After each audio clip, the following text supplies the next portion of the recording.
Hello guys, आप यहाँ पे जो क्वेश्चन देख रहे हैं इसमें लिखा गया है कि PQ is a cord of length 8 centimetre. यानी कि यहाँ पे जो आपको PQ दिख रहा है इसका जो कॉर्ड है ये एक जिसका लेंथ है 8 सेंटीमीटर। ठीक है, और रेडियस यानी कि PO जो आप देख रहे हैं वो है 5 सेंटीमीटर। ऐसे में कह रहा है कि द टेंजेंट एट P, जो कि P पर एक टेंजेंट ड्रॉ किया गया है और Q पर जो टेंजेंट ड्रॉ किया गया है ये दोनों ही इंटरसेक्ट कर रहे हैं एक दूसरे को पॉइंट T पर। तो फिर आपको बताना है कि TP की वैल्यू कितनी होगी। ठीक है, बाकी जो भी चीजें मैंने अभी एक्सप्लेन किया है उन सभी चीजों को यहां पे डिनोट कर दिया गया है ऑलरेडी। ठीक है, तो इसको किस तरीके से सॉल्व करेंगे। देखिए, गिवन इतना और इतना एक तरीके से आप कह सकते हैं कि दिया गया है।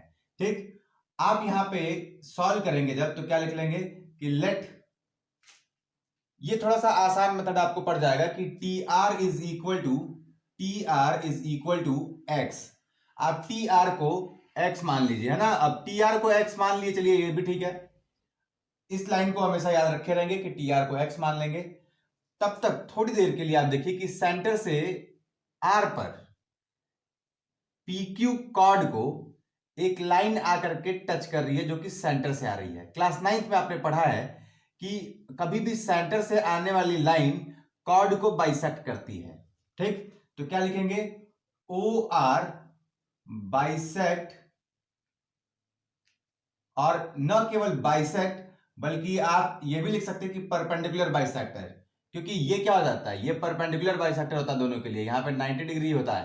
ठीक है, लेकिन चलिए यहां पे हम ये लिखेंगे कि ओ आर बाइसेक्ट PQ, है ना। ओ आर जो है वो PQ को बाइसेक्ट कर रहा है सच दैट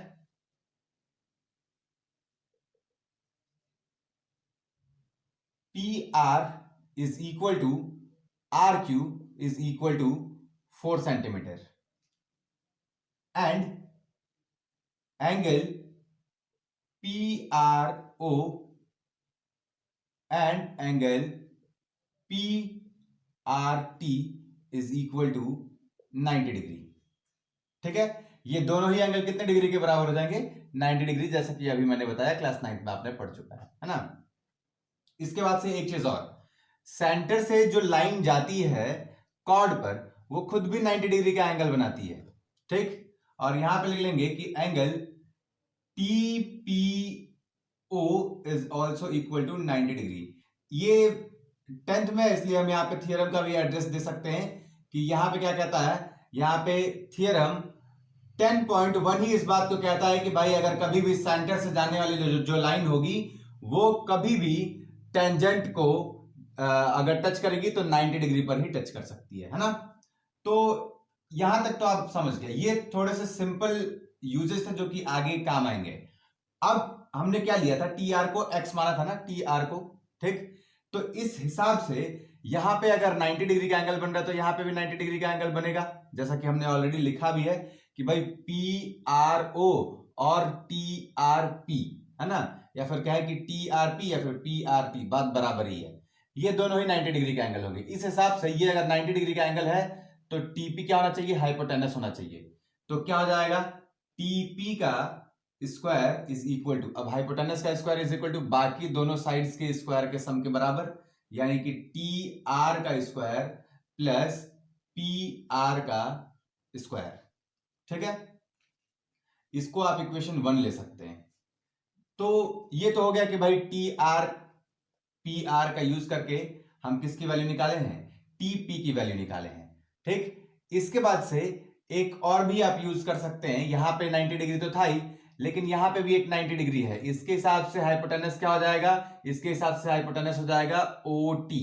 ठीक है, तो क्या लिखेंगे, OT का स्क्वायर, अब हाइपोटेनस का स्क्वायर इज इक्वल टू बाकी बचे दोनों साइड का स्क्वायर, यानी कि TP का स्क्वायर और प्लस OP का स्क्वायर। ये हो गया दूसरा इक्वेशन। ठीक है, अब यहां पे देख रहे हो कि TP जो आ रहा है ये TP इसके बराबर इस पे पुट कर सकते हैं। तो हम क्या लिखेंगे, पुटिंग इक्वेशन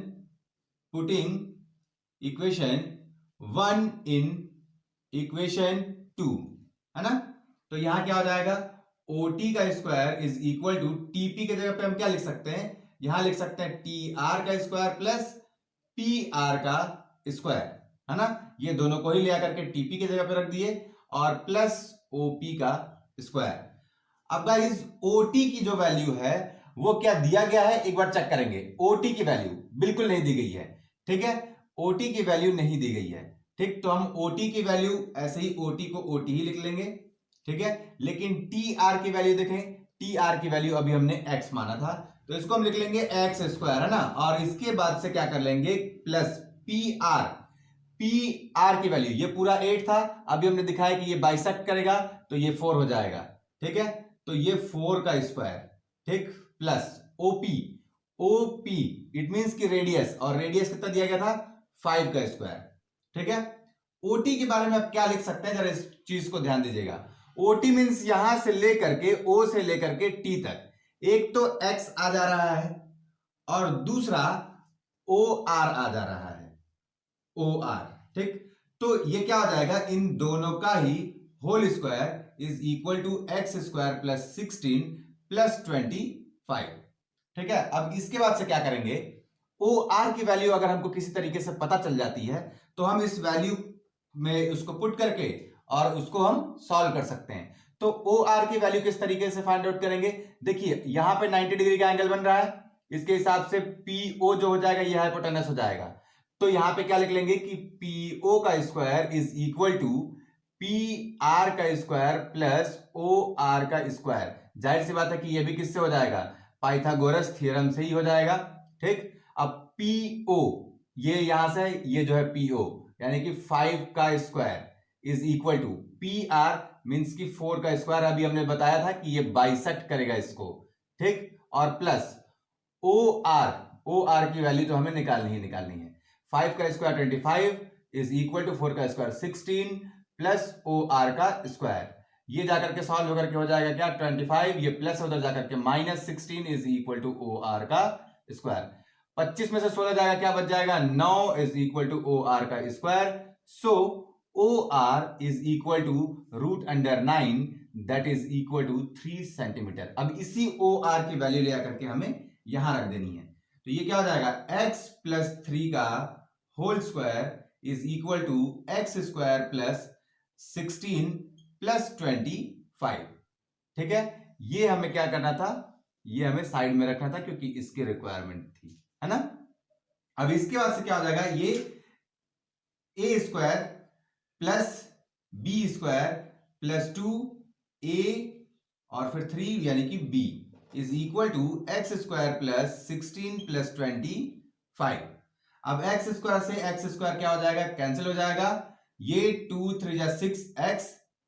अब इसको किस तरीके से सॉल्व करेंगे, 9 plus 6x, 9 plus 6x is equal to, ये क्या हो जाएगा, 16 प्लस 25। गाइस ये 9 plus 6x is equal to 16 plus 25 तो हो गया।